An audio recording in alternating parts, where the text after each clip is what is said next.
Broadcast journalists research, investigate, and present news and current affairs, context for television, radio, and the internet. Their aim is to present information in a balanced, accurate, and interesting way through news, bulletins, documentaries, and other factual programs. Namaste, this is Babita Shrestha welcoming you to Light and Shadow, brought to you by the Third Eye Group, sponsored by Zen Travels, Washington, D.C. Today we have Ms. Bharati Silawar-Giri on our show. She started her career as a radio journalist in the 1970s as the English news anchor in Radio Nepal. Transitioned from founding the English monthly magazine Media Nepal and Media World Advertising and Marketing Agency with 30 years of experience in gender equality and social inclusion. Welcome to Light and Shadow, Bharati, and so happy to have you on our show. Namaste, and thank you very much, Babita ji, for thinking of me and taking out the time actually to, reminisce about my journalist avatar and my professional experiences. So once again, thank you very much. Thank you, and another thank you for welcoming us to your home, your beautiful home with so much stories in it. Every piece of instrument or decoration you have, it has so much meaning to it. Thank you. What was it like to be in a radio journalist in the 1970s? Oh wow, I really get nostalgic when I think of my Radio Nepal days.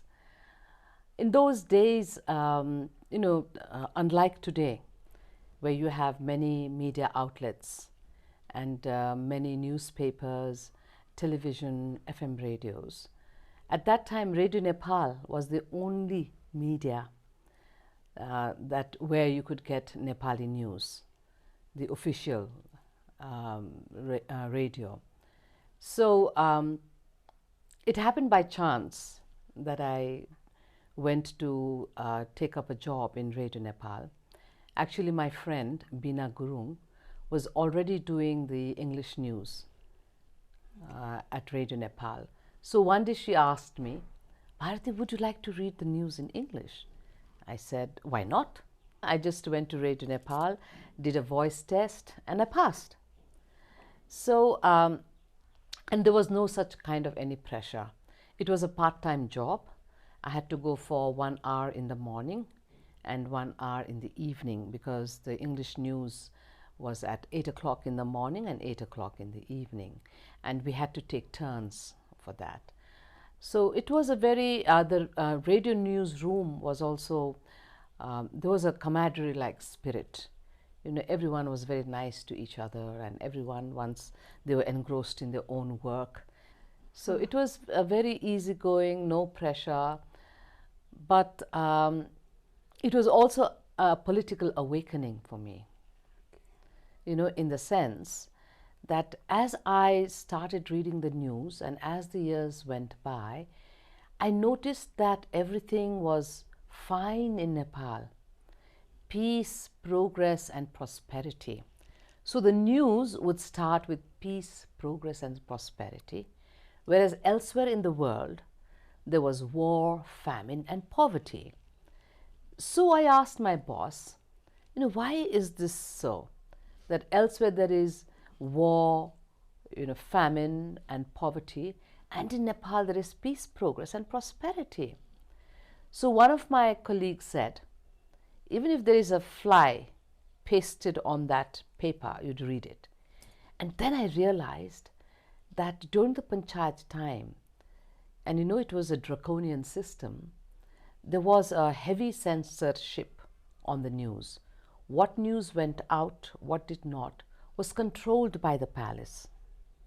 So then I began to think, oh my goodness, why is this being so? So real news is not going out. So on the one hand, I grew up on the job and I became more aware of what is happening around the world because I had access to information, I had access to news. But on the other hand, it was a kind of a political awakening for me. What kind of political systems, how do they suppress your freedoms, or what kind of political systems allows you to enjoy your fundamental human rights. And since that was the only media in Nepal at that time, one became an instant celebrity. So wherever I went, although there was no television, people could recognize me by my voice. They would say, "Oh, yo sor ta ka sunya jasto lagcha," like Kiranji just said. I think I've heard your voice somewhere, So one had to be also careful then, how one behaved in public, because then they would recognize me by my voice. But you have a beautiful voice, and a commanding voice, I should say. Thank you. And like you said, Nepal was known for the land of peace. I remember growing up. And the other point you covered about, in that era, everything was controlled, and it could be it quality control or politically controlled. But everything it was political control. It was not quality control, because it was the panchayat system kind of projected an image, that the partyless panchayat system is a good system for Nepal. It is good for the people of Nepal. It looks after their necessities. It guarantees their basic fundamental rights. Whereas in reality, in practice, it was not so. Only a clique of people, enjoyed the privileges of that system. And therefore, as I said, it was a political awakening. It made me aware of what democracy means and why democracy is so precious. So even if you knew some information, you just couldn't say it. You had to bite it with a bullet. Of course, and you remind me, I had an uncle who used to tell me, "Bharati, how do you read such news? Is there a police behind you standing with a Kalashnikov gun?" Oh, really? And then I used to tell him, "Ab jagir khaeपछि त नुनको सोझो गर्नु पर्यो," हैन? But then later on, as I became more conscious, as I became more involved in the democratic movement, then I really it kind of rubbed me the wrong way. What was your first job, being a female? Were you easily accepted? Yes, as I said, there was no such thing at that time and this was my first job. Radio Nepal was my first job. I had not taken up any other job previously. So I think also when I think back now, I think there was a gender stereotype, like most of the English news readers were women. And most of the Nepali news readers, most I'm saying, were men, right? And therefore, I think it was generally accepted. It was okay for us to be, as women, to be doing the radio news. And also there used to be an external service program. It was targeted at tourists. So I used to also produce and run that program as well. So there was no obstacle or no difficulty, in being an English newscaster at that time. Did you receive any sort of training to be No, not at all. No? Not at all. I used to listen to BBC, because you do need to have that purity. You can't just rattle off the news as you please. There is a certain diction, a certain phonetic to that. I did not get a training on news delivery, but then we underwent a training on how to produce programs. Okay. So besides being on Nepal Radio, have you did stage programs and on behalf of Radio Nepal? Not on behalf of Radio Nepal, but because we were so few then, So I was approached to do some stage events as MC, some events, yeah. And I remember someone had recommended me to take part in the 6th Asian Arts Festival in Hong Kong. And at that time, Narayan Gopalji was the director of Rashtriya Najkar. So I had the opportunity to go to Hong Kong and MC the Nepali cultural shows as well. Was that your first one? No, I had done many before, and that's why I think somebody had seen my emceeing and had recommended me for that. Nice. So Bharati, you moved to print journalism, English magazine, monthly magazine, Media Nepal, right? And Media World Advertising and Marketing Agency. Why this switch? Exactly for the reasons that I have said before, was that once I realized that Radio Nepal, there was a heavy censorship, and that the real news, real information that was truly objective, in the sense, of course, nothing is really objective, but that did not whitewash anything. Once I realized that, I went to print journalism. And at that same time, I was also working in Radio Nepal, because I felt that in print journalism, in which I was the editor and the publisher, I had more freedom. There was no state breathing down my neck. Of course, it was a big risk too, because you could be jailed, for publishing contents that were anti-panchayat system. And my magazine did a lot of interviews of leaders opposed to the panchayat system. And at that time, as the movement for constitutional monarchy and multi-party democracy became much more stronger, many journalists were being jailed for publishing contents that were anti-system. And my journalist friends used to ask me, why aren't you being jailed? We are being jailed, and you're not being jailed. Why? So I said, maybe they can't read English. Those who are responsible for censorship, maybe they don't understand English. Whereas Nepali ta sabaile bujhne, sabaile lekhna padhna sakne, haina? त्यसैले चाहिँ नि, maybe that's one of the reasons I'm not being jailed. And Media World Advertising Agency, I also then took up, because one has to also live. At that time, journalism did not pay much. So this was my commercial venture into advertising and marketing, and that is how I earned my bread and butter, because the Radio Nepal, the salary there was pittance. I started with 500 rupees, and then a month. And then all of us ganged together, all the radio people, newsroom, we ganged together, and we went to the Director General, and we said, "You 500 rupiयाँले त पुगेन." त्यतिखेर maybe it was 1,000 or something. यतिले त पुगेन, हैन, अब हाम्रो तलब बढाइदिनु पर्यो.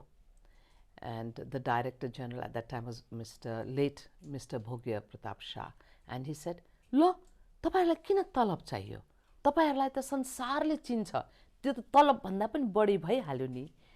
That's how he kind of reasoned with us, and we knew that there was no way of our salary being increased. When I left the radio in 1988, my salary was 1,200 rupees per month. So you were talking about you used to go and interview people. And so when you conducted interviews, and if it was going long and boring, how would you handle those interviews?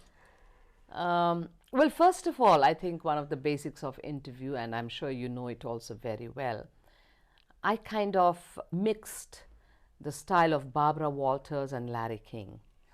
With Barbara Walters, one of her basic principles was that you do your subject's homework. So much so that you know your subject better than the subject herself or himself. That was one, homework. And then you write down all the questions you want to ask, and then maybe ask the most hardest questions last. Yeah. So that was Barbara Walters. And with Larry King, what he said was, you don't need to know the subject, you don't need to do your homework. You don't even have to be an expert in the area that your subject specializes, and that the focus has to be on the subject, not on you. You have to let the subject speak more than the interviewer, unlike today, where you have these gross interviewers who are shouting literally and just making themselves heard and making themselves think that they are the specialists in all the subjects that is being interviewed. You don't have to be that. So if an interview went long, and if an interview goes long, you have the luxury of editing it. That's true. Yeah. So the more you let the subject speak, and the more comfortable your interviewee is going to be. Talking about your Media Nepal, what's your best story you could think of that you published, or best article? Well, there were many, because as I said, I used to interview the leaders, and particularly during the 1990 movement, I had the honor and privilege of interviewing late respected Ganesh Manji, and it was a lengthy interview where, and he was very good at English, mind you. He knew all the words, the correct words, where to use what word. And it was such a fantastic interview. And I think that also played a role, I would say, a crucial role in sending out the message to the people. Because what he said in that interview was that the 1990 People's Movement is basically a movement for establishing human rights. That was the basic pillar of the movement. Although the clarion call was for the restoration of constitutional monarchy and multi-party democracy, but he said the cornerstone was human rights. At the time when the 1990 People's Movement had been launched, and you know that the 1990 People's Movement was successful, very successful. It did not even take 2 months. Within 2 months, we already had the constitutional monarchy and multi-party democracy. And likewise, I also interviewed late respected Mangala Devi Singhaju. She was the chair of the Nepal Women's Association, and I also interviewed late Krishna Prasad Bhattarai ji. So that way, and there were a lot of contributors too, who contributed solid articles. So I'm very happy to have had that phase in my life as well. That's true, because you have the privilege and the luxury to meet these people during your lifetime, and someday you'll put it in black and white or different colors. So it'll be interesting to collect all these information and true. And especially Ganesh Manji, Yeah. I think such people are born once in a million years. Yeah. He was just an extraordinary human being. And he would bring so much dreams to the citizens to make it reality someday. Exactly. And he sacrificed a lot. Yes. Were it not for him and for others also, of course, who sacrificed their lives, today we would not be enjoying, democracy or the human rights. Not that our human rights are all guaranteed even at the moment. Many of them are being suppressed. Yes. But I think with the leadership of, respected late Ganesh Manji, it was just an immense privilege to have worked with him. What experience would you like to share as a founding member of the Human Rights Organization of Nepal? Thank you for asking this very important question. The Human Rights Organization of Nepal, Huron as it was known then, was established in the late 90s as a support or as a watchdog to document the violations being conducted by the state. So within this organization, it did not belong to any political party. It was not a mouthpiece of any political party. Anyone who believed in human rights, who had the experience of working on human rights issues, could join this organization. But they had to leave their politics, their party politics, outside of the door. So one of the successes of Huron was that it encompassed a broad range of members subscribing to different political ideologies. And therefore, when the movement started, it attracted all kinds of people because it was really for establishing human rights. And as I told you earlier, our Ganesh Man Singh ji also said that the movement was for establishing human rights, and Huron did play a critical role in that. So that is one of the success stories. Is there any other success story that Huron had contributed towards? Yes, plenty, because even after the restoration of the constitutional monarchy and multi-party system, it was monitoring the human rights situation, because at that time there was a lot of acrimony and animosity for the fallen regime.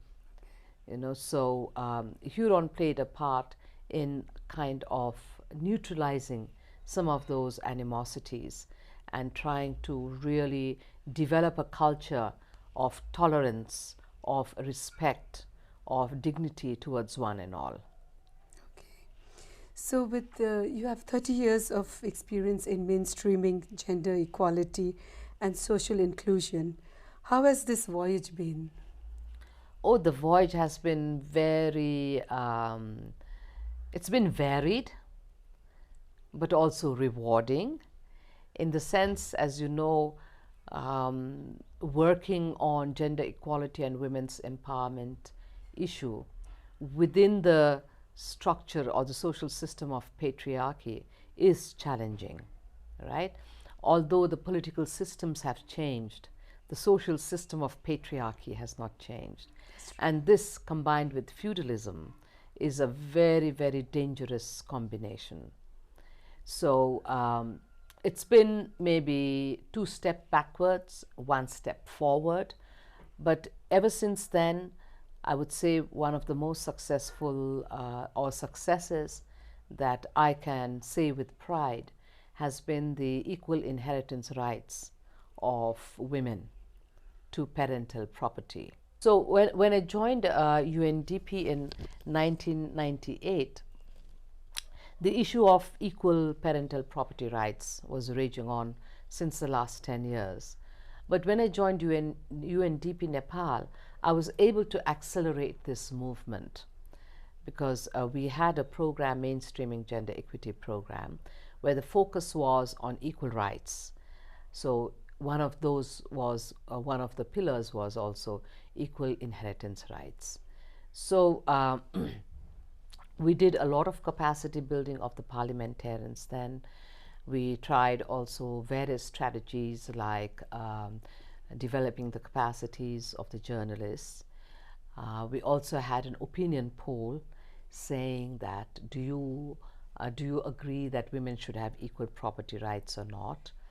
And there was a real kind of heated debate going on in every household at that time, saying that daughters should not have equal property rights, even then. Yes. So we had articles published in the newspapers, disseminating information, and all kinds of strategies we used. And what happened was that the parliamentarians were not ready for this as well. They said that, okay, daughters can have equal property rights as sons, but when they get married, they have to give up that right, because they will get the property from their husbands when they get married. Now, you and I know how much of that right is practiced, because if they go to the husband's house, they will still not be able to implement that right. But we said, okay, let's make a compromise. It is a very strategic compromise, because once daughters get equal property rights, they're not going to give that up, or they will not get married. So we would have changed the whole institution of marriage. They would be living together but not married, because if you are married, you had to give up that right, property right. So who would want to give up that property right?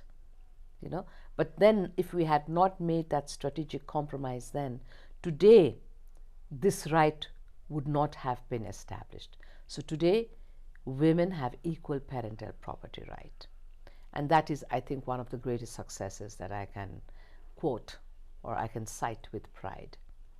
So you mean even if they get married, they still have from their parents the property? Yes. And again inherit from the husband the property? I think there has been some changes in that too. But the main point is that now sons and daughters are valued equally. In that they have equal parental property rights. Although we do know what the practice is, as I told you, it's a big challenge. Political systems have changed, but the social system has not changed. That still devalues girls and women. And that is why there's so much violence against girls and women, because violence is a tool of patriarchy to oppress and suppress women and girls into submission. So I can say in my 30 years, there has been a lot of progress. And today's generation or the younger generation have different issues than us. But then full or total or equal rights are yet a long way to go to be established.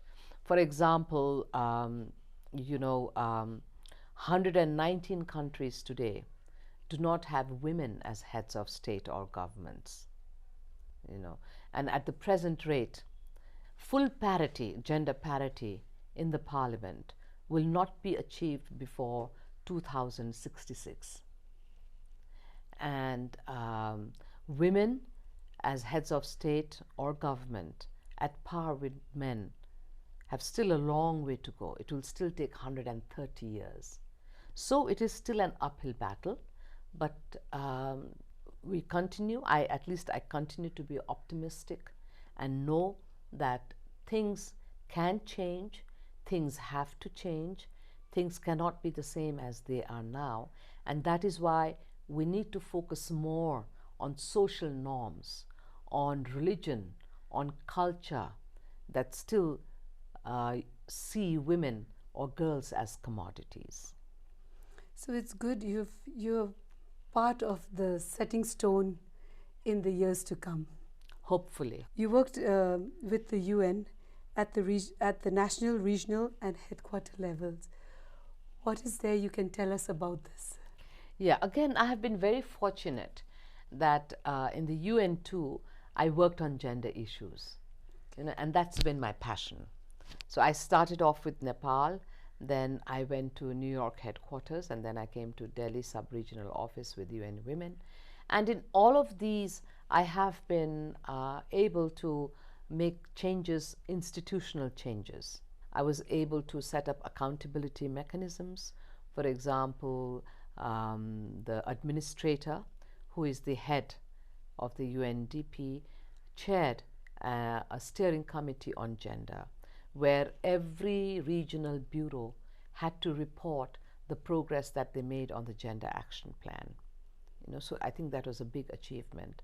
And also that gender budgets were a part of the financial system within UNDP.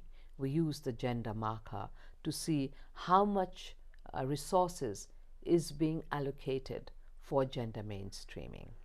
So what was the percentage between the two genders? There was no such percentage. They made sure that me as a gender specialist, I was in on the recruitment committee. Okay. Because, and then also you've had the experience to work in developing countries and in a developed Right. part. Did you notice any similarities or differences? Well, as far as gender mainstreaming is concerned, you know, while I would say the donors were more conscious of mainstreaming gender, but the issues on gender equality remain the same, because no country on earth today has achieved gender equality. But the point is that, you know, in 1995, the Fourth World Conference on Women, all the member states adopted gender mainstreaming as a strategy to achieve gender equality, to achieve the goal of gender equality. And you being on the panel, what was it like?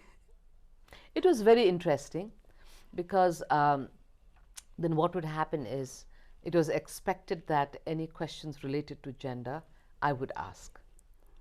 If you want to take risks, you have to be a man. So a woman cannot do all of these things.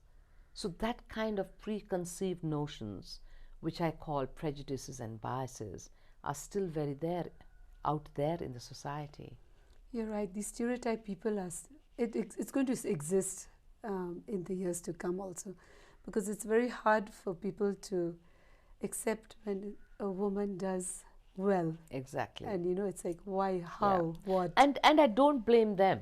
You know why? Because it is the socialization process.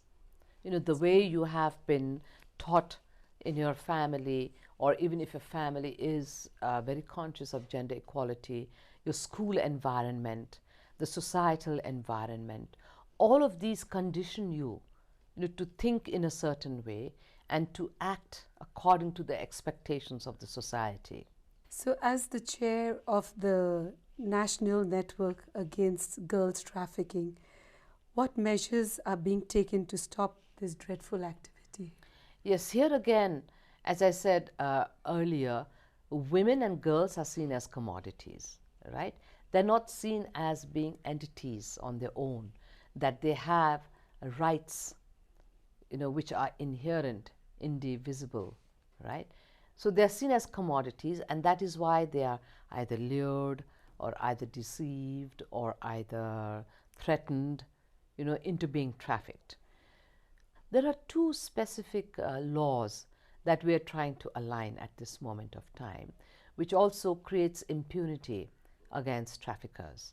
And to know, trafficking is a gross violation of women's human rights. The Anti-Trafficking Act, and then you have the Foreign Employment Act. In that Foreign Employment Act, if someone is trafficked, the punishment is lesser than in the Anti-Trafficking Act. These two acts need to be aligned. So that is why we are working on this. The other is that what we are doing is on establishing full and equal citizenship rights of women. You know, the present constitution has hoodwinked women, actually, I would say. It is said that it is the most acclaimed constitution in the world, but I say it is the worst constitution in the world because it does not give equal citizenship rights to women, which is a non-negotiable right. You know, because the government has ratified CEDAW, that is the Convention on Elimination of All Forms of Discrimination Against Women. And CEDAW says women are equal citizens. But what the Constitution has done is it is not allowing women full citizenship rights because a woman cannot pass on her citizenship to her children. It has added father and mother. We had said or, father or mother, but by tying up father and mother, the woman cannot pass on citizenship rights to her children. And because of that, there are many stateless children today. So we are advocating for full and equal rights of citizenship rights of women. So talking about this dreadful trafficking that's happening. Are there any success stories that you can share? Well, there are many organizations, that are working against trafficking. And trafficking has been there for centuries. As I said, as long as women and girls are seen commodities, as commodities for sexual pleasure, trafficking will continue to take place. As for success stories, well, there have been many girls and women, also men have been rescued, and they have been rehabilitated, or they have opted for alternate livelihoods. But it's not so easy. These successes are few and far in between. You may have a few successes, but there are more, Sad. So, about the unsuccessful stories or tragedies, are there any that you can share? Let me think. Many have tried to take up alternate living, but once they get trapped into this dragnet, it's very difficult for them to come out of it. And this is the story of many, many girls and women who have been trapped by the traffickers. What kind of work is being carried out for the feminist movement in Nepal? Yes, the feminist movement in Nepal draws a parallel with the feminist movement in the West as well. In the West, when the suffragists' rights were being advocated for, the movement at that time, it was not labeled as a feminist movement. And today in Nepal, there are many women-led feminist organizations that are clamoring for equal rights of all sexes, not just of men and women, but also of LGBTQIs, of those who are disabled, of ethnic groups, of marginalized groups. So there are many strands also of feminism. But then according to my experience, I do realize that, class oppression, caste oppression, religious oppression, and the oppression of sex and gender is based on patriarchy. Because patriarchy says that the only supreme in that social system is men, or are men. So now that there are many organizations, and also there are many youth organizations, who have come forward to claim their rights, to also speak on behalf of those who are marginalized. So recently, a very interesting movement has been taking place, and this movement is known as a intergenerational feminist movement, wherein women and a few men from various quarters have come together to develop conceptual clarity on what feminism means, on women's rights means. And again, this forum, as I said, the movement is there, but we also call ourselves the Intergenerational Feminist Forum. It does not represent any political party. Yeah, political party is outside of the door. Here, we are talking of women's rights. We are talking not only of women's rights, but according to the principles of feminism, we are here to struggle to claim for equal rights of everybody, no matter which class and caste, race, religion, sex they belong to. And therefore, this movement is a process which started through 2 thought workshops from December 2017 to March 2019. And what we have been able to do through this forum is, particularly during the COVID-19, where many women and many men lost their livelihoods. And particularly, I think the impact was more on the women because they're concentrated in the informal sector. So they did not have any means of uplifting themselves during the COVID-19. And even survival was very much at stake. But in today's world, women are doing a lot better. They've uplifted themselves, and we've come to a certain level of equality. If I know it's still it's not balanced, but what about the men? We talk about women so much. Anything you're working about the men equality? Yes, and that is why, you know, the concept of WID, WAD, and GAD has come about, women in development. And the concept of development has also progressed from welfare, equity to empowerment, right? And as the concept of development has changed, the concept of development approaches to gender equality has also changed. So women in development began in the 50s, where women were recognized as being part of the development, but they were seen as part of the problem, that women were the problem. So if women were the problem, they needed also to contribute to development. So hence, women and development came. And so what happened was that focus on women also gave them the agency, you know, to be self-confident, to go out and work. But the men did not change. You know, when both the husband and wife came into the house, the husband would pick up a newspaper or open the television, and the wife had to hurriedly undress herself, you know, and wear house clothes and then go to the kitchen to prepare tea for him. So what happened was conflicts started, right? You saw divorce rates go up. Yeah. Because if both are working, both are tired.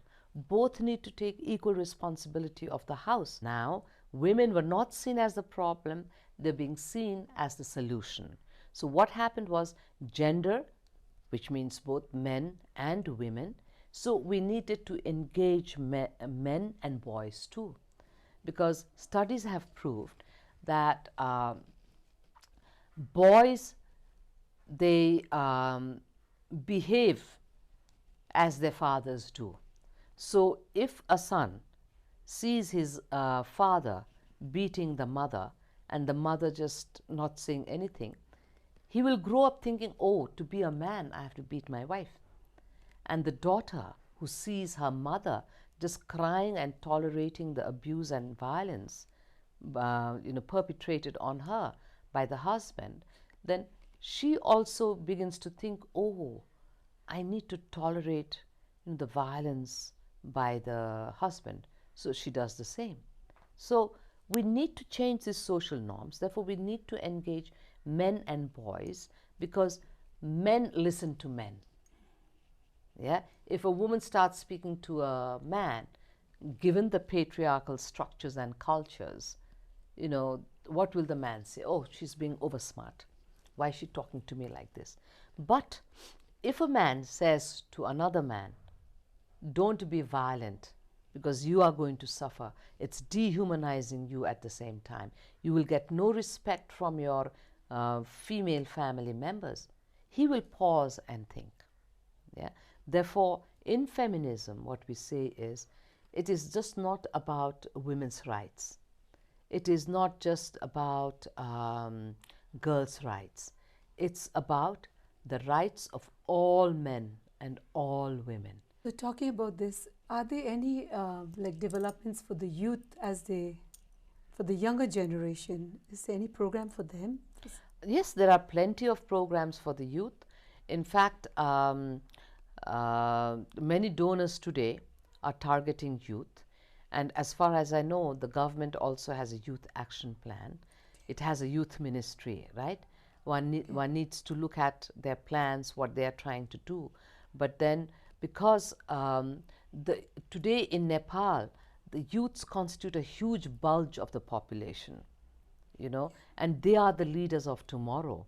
So if we do not reach out to the youths, if we do not sensitize the youths, what kind of leaders will they make? And when we talk of making this world a better place for all, and particularly the sustainable development goals, leaving no one behind, If we do not reach out to the youths, we will still have the same problems tomorrow as well. That's true. And then also another thing that came on my mind is in the metropolitan, the city area, it's easier to handle. We can easily exchange education, educate people. We can host so many forums, and they come and they attend. But on the outskirts, in the least developed part of Nepal, how is it being handled there? I think the opposite is true. Okay. Actually, there are more programs being focused in the rural areas. For example, in the Western Nepal, there was a campaign on anti-alcoholism. It was the women, the village women, who spearheaded this movement. It was not the women in the metropolitan areas. I think in the metropolitan areas, women seem to have double standards. They will hide the violence that they're going through, thinking that it will bring shame, stigma, and discrimination on their families. But in the rural areas, more women are speaking out against violence against women. And also, for example, the cooperative movement. More women are now taking up economic empowerment activities. And it is happening not because of the women that have initiated this at the central level. It's because of the cooperative movement. And many programs are supporting these economic empowerment programs in a very inclusive way too. Okay. Bharati, you have so many years of experience. 30 years? A little bit more, More than 30 years.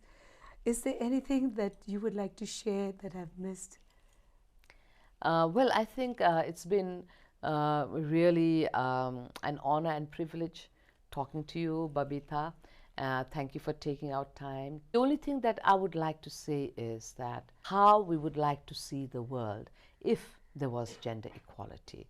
So in order to be able to do that, there has to be changes at various levels of various people, no matter what age they belong to, what race they belong to, what religion they belong to, what caste they belong to, what political ideology they belong to, or what location they belong to. This changes takes place at the individual and at the organizational level. So unless that happens, and unless we willfully and deliberately do it, as I told you, previous calculations say that it will still take 130 years for women to be leaders of heads of government or state. It will still take 130 years for them to be at par with men. We cannot afford to wait that long. At least I will not see in my lifetime, but I would like to see it in my granddaughter's time, that they do not have to struggle to have equal citizenship. Equal citizenship rights means that they are rightful citizens of a country where they can demand their rightful share of, be it of the family, be it of the society or the nation. And therefore this is something that all people of all ages have to do it, particularly the younger generation. So thank you very much. Thank you. And an individual like you setting one stone at a time, your name will be there and we might see it through your grandchildren. Who knows? Oh, that would be a dream come true. Thank you, Babita. Yes. So thank you so much for taking your time to be on Light and Shadow. And it has been a pleasure to have you on our show. Sorry for my voice, but I didn't want to miss this opportunity, so I seized it. Thank you very much. To all our viewers, we hope you've enjoyed today's talk program with Ms. Bharati Silawar-Giri, who has shared her contribution on various subjects and her strong beliefs and messages for the rights of the people. The entire Light and Shadow team and I look forward to seeing you in our next episode. Please like, share and subscribe. Be positive, stay blessed. Namaste.